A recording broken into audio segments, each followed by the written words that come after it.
In this video, I'm going to share with you the difference between rich and poor. And it's not always about how much money you have, although that can help. But I think you'll be really surprised on what I hone in on today and the 6 things you should be aware of. But before I get there, subscribe to our channel.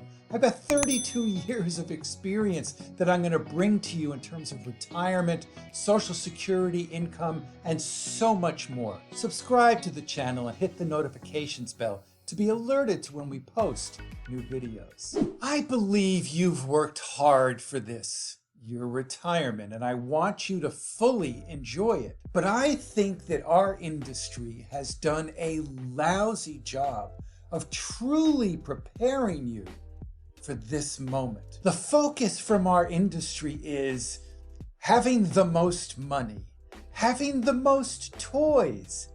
And if you have that, then therefore you will have the happiest, greatest, most successful retirement. But one doesn't always equal the other. And with 32 years of being in this business and counseling individuals who do have money, what I have found, and it's much like the old saying, you can't judge the book by its cover. You can't judge how well somebody is retired, how successful their retirement is, how fulfilling it is for them by how much money or how many toys they have. And what I've done is I've compiled 6 things that I think that you really need to focus in on that will improve the probability that you'll have the highest amount of confidence as you go into this next chapter of life, retirement. The first item I want to share with you is something you may not think about in terms of a financial planning topic, but I can tell you it is the number one most important conversation we have with our clients as they go to prepare for retirement. And the only reason I know this is we actually did a focus group a number of years ago, and without fail, our clients told us this was the most important thing that we had done with them and for them. And the item has to deal with organization. And what I mean by that is, as you enter into retirement and even beforehand, you've got all this paperwork that comes in and just keeps piling up and up. And more often than not, you sort of kind of put it in one spot, maybe in one spot on your shelf, right? And the pile just gets larger and larger. You never really know what you have. You never really know whether or not it's accurate or not. But it just keeps compiling and you're sort of out of control. And as you go through retirement, a lot of what you're doing now is trying to get your head around, get control over your life now, because you truly just sometimes just want to sit back and enjoy this now. But if you're constantly up at night wondering where things are or whether things are covered, then organization is an issue. And the way we dealt with this with our clients was we actually put together a book that had all of their pertinent documents in it and then scanned it up onto their investment sites so that no matter what happened, they knew that they had everything in control. And interestingly, a part of the whole process was we gave our clients the checklist of items we needed in order to compile this book for them, both physically and digitally. Was that in going through a lot of the documents, you found errors in there, and you also found omissions, things you thought were in there or things that were signed that weren't. And now, by putting it all together, now you know where everything is. We actually have clients who come into our office before they go travel, when they can travel, right? When we finally get out of this situation that we're in, and provide for us their itinerary. So in the event that anything does happen, it's there. Their credit card information. I went to go visit my daughter in Barcelona many years ago when she was taking a semester abroad, and I got pickpocketed. And within just minutes, I went to a cyber cafe, got online, found my credit card information because it was in my folder, right? My documents, my organizer, and was able to prevent anything from happening. So it's both good while you're here and also good when you've gone, because the one thing you don't want to do is be a burden to the rest of the family at a really bad time when you've just passed, right? So why not set everything up in advance? And part of that is bringing it all together, making sure they know who the advisors and counselors are, so they don't have to go searching through the desk drawer or the closet to find all this stuff. The second important item does deal with finances, okay?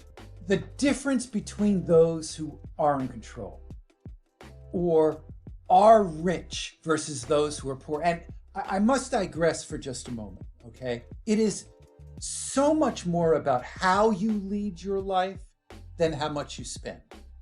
What you're doing to be fulfilled versus what growth you're getting on your portfolio. So I want to be very clear that you need to understand this distinction, because some of the happiest people that I've seen and known as they've gone on through retirement, they may not have a lot of money, but it's how they value themselves and value what they do and what they give back either to just family or others in terms of their success. And I believe those people are the richest people out there, not necessarily the ones with money. However, one of the lessons you can learn is, for those who are diligent, whether they have a lot or a little money, is how they tend to their finances.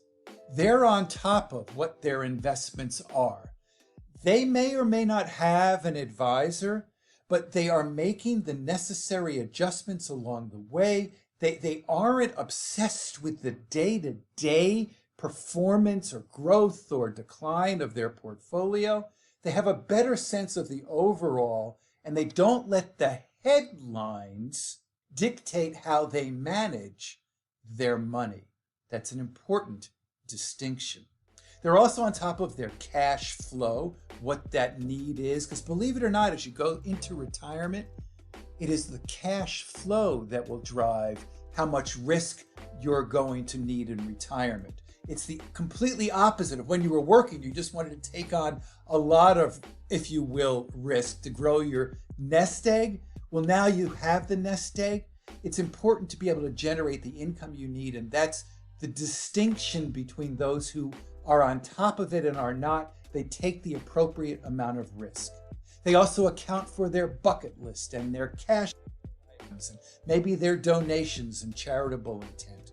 But they're on top of all this, and occasionally, on a systematic basis, call it every 3 months, 6 months, or annually, they review it. The third of the 6 items is something you may have heard over and over again, but I need to tell you a story about this. So the third item is the difference between those who are much more fulfilled than who are not, those who are just sort of letting the world lead them along the way and trying to douse the fires on a daily basis.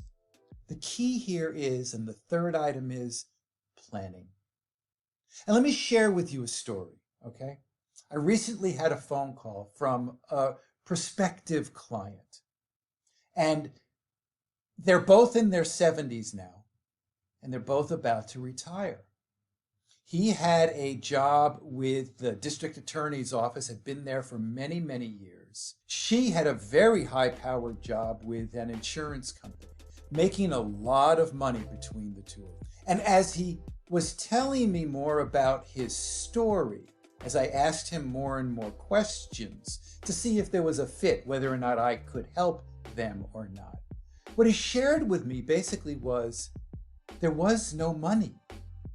Through their lives, they had basically accumulated a lot of debt, taken loans against their 401k to pay off the debt, had lived the journey pretty well, but now they were without any money, And the answer was, now in their 70s, it was really too late. They should have been doing the planning beforehand. It's a lifelong journey, right? Retirement isn't always necessarily top of mind. But if you're going to do this properly, at least 5 years out, take a serious look and develop your retirement roadmap to see whether or not you are or are not on track. And towards that end, I want to share with you, because the question is, are you prepared, right? So if you go to our banner, you can fill out our quiz, okay? Take 2 minutes to invest in yourself. Fill out the quiz, very quick. We'll score for you which of the 3 stages of retirement preparedness you're in. I will also get you a free chapter of my new book, Don't Outlive Your Money, 7 Key Steps.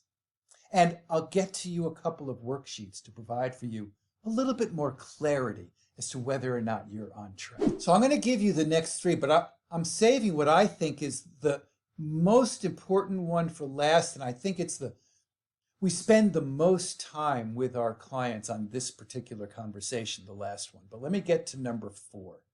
And number 4 has to do with time. You see, our industry is focused so much on you accumulating your money that they forget to deal with the fact that you actually have a life to live. And one of my best friends, he retired recently last year. He's got plenty of money. He's all set with regards to his financial plan. But he calls me up often during the week to say, you know what? It's 10 o'clock. I made it to 10. Now, what am I going to do at 11? I think I have a lunch today. And then after that, I'm not sure what I'm going to do. Now, he had spent his whole life building a very successful business. And when he sold that, he was left with not a lot of the rest of life. He doesn't have any kids, not much in the way of family. He does have a hobby. He collects cars and he sells them. But beyond that, he's having difficulty filling the rest of the time. Now, it may very well be you just want to sit on the beach. One of my clients wants to do that. That's all he wants to do. He led a very, very busy, full life during his working years. And now he just wants to enjoy it sitting in his chair on the beach. But whatever it is that's important to you, you've got to figure out how to fill that time. Because remember, it's not necessarily how much money you have. The difference between the rich and the poor, or those who I define as rich, those who are getting the most value out of retirement, those who are truly wealthy beyond money, have defined how they're going to make an impact for themselves, for their family, and for others. All right, I'm going to get to the last one in just a moment, but I want another one in here that's really important because we can't all do everything. We are not experts at everything. So number 5 really is have your dream team. Remember the O.J. Simpson trial, right? He had his dream team. Well, I want you to have a dream team of your doctors. You probably already have tended to that. Your insurance person, your financial advisor, your tax person, your estate planning person, whoever you need to go to get some of those questions that you have answered. To when you read the paper or go online and see all of this information, and I get this call often from my clients. Hey, Mark, I just heard or read about X, Y, or Z. Is it true? And if so, how does it pertain to my life? And they use me as a sounding board, and I'm glad they do, so that they can understand and we can parse through not only what's fact or fiction, but what's important for them to focus on. So having a dream team is really important. Now here's the final one, and I think it's the most important. I do a lot of financial literacy webinars, and we always focus on this particular aspect. You can call it being fulfilled. I talk about it in terms of replacing the business culture.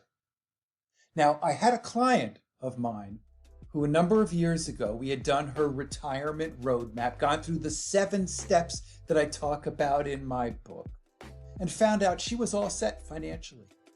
Okay, she had worked for the insurance company for 35 years. She was now 55. You do the math. It was her only job, right? And it was all right for her to retire. She was going to go in and say, hand in her paperwork and say, I'm done. About a month later, she came back into my office and she sat down and she was in tears. She was almost bawling her eyes out. What happened was she realized that the business was so much more than just collecting a paycheck. That the business was about getting up in the morning and having a reason to do so. Having a place to go to at a specific time, having structure, being a part of a community, having colleagues you can talk to well beyond just the business of the business, right? Being a respected part of that community. And when you go to retire, how do you replace not only the 40 or 50 hours a week that you were working, but everything that comes along with that? Being fulfilled is really about thinking about and preparing for the replacement of that business culture. As I mentioned, working on those 7 steps is really important, so make sure you spend a little time going through our playlist on the 7 steps.